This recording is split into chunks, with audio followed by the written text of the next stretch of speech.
Hey les bambing, j'espère que vous allez bien, en tout cas moi ça va nickel. On se retrouve aujourd'hui pour une nouvelle vidéo sur l'Euro 2024. D'ailleurs c'est la dernière sur cette finale entre l'Espagne et l'Angleterre. Les Espagnols vont essayer de gagner leur 4e Euro alors que les Anglais sont sur leur 2e finale consécutive. Tout va se jouer le 14 juillet. En tout cas, n'hésitez pas à venir nous rejoindre sur site VIP et les réseaux sociaux. Tout est à l'écran et en description. N'hésitez surtout pas à mettre vos critiques positives ou négatives, votre pronostic, votre petit pouce pour affoler les algorithmes. Et n'hésitez pas à rejoindre la communauté qui est déjà de 17 700 et est en train de tutoyer les 17 800. Merci encore. On attaque l'analyse avec l'Angleterre qui est favori des bookmakers depuis le début alors que les Espagnols sont les favoris des observateurs. Les deux formations n'ont pas perdu lors de 7 Euro. L'Espagne a battu le record d'ailleurs, 6 matchs, 6 victoires, même s'ils ont bataillé contre l'Allemagne, gagnant en prolongation en quart de finale.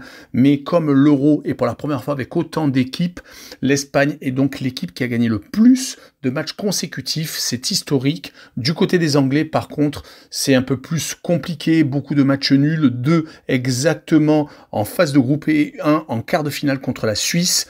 Contre le Danemark et contre la Slovénie en phase de poule, ils ont eu un jeu assez compliqué. Ça a été pareil contre la Suisse. Ils ont été obligés de passer par les pénaltys. Les Three Lions ont été assez poussifs toute la compétition, gagnant de justesse contre la Serbie lors du match initial.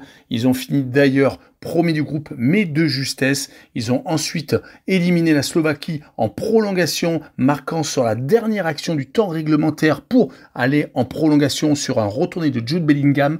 Et lors d'une demi-finale où ils étaient menés 1-0 contre les Bataves, c'est Watkins qui a libéré les hommes de Southgate. Donc ils se retrouvent en finale.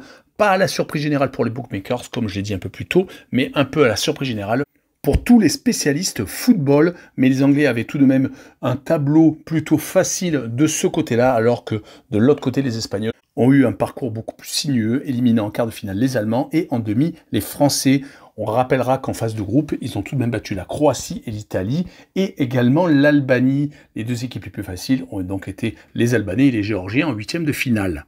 Mais les Espagnols surfent sur la vague d'une victoire en Ligue des Nations obtenue contre les Croates au pénalty. Les Espagnols avaient fait une préparation plutôt moyenne, perdant contre les Colombiens et faisant match nul contre le Brésil.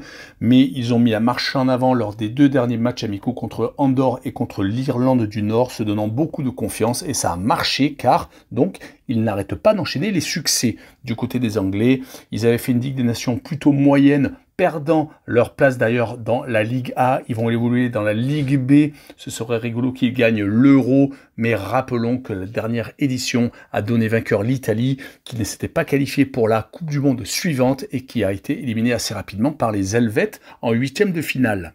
En tout cas, cela va donner un très beau match, je pense, peut-être avec beaucoup de suspense, mais je vois tout de même les Espagnols s'imposer 2-1 avec comme cote sécurisée le vainqueur du tournoi, donc de l'Euro, et une cote à 1,70 pour l'Espagne.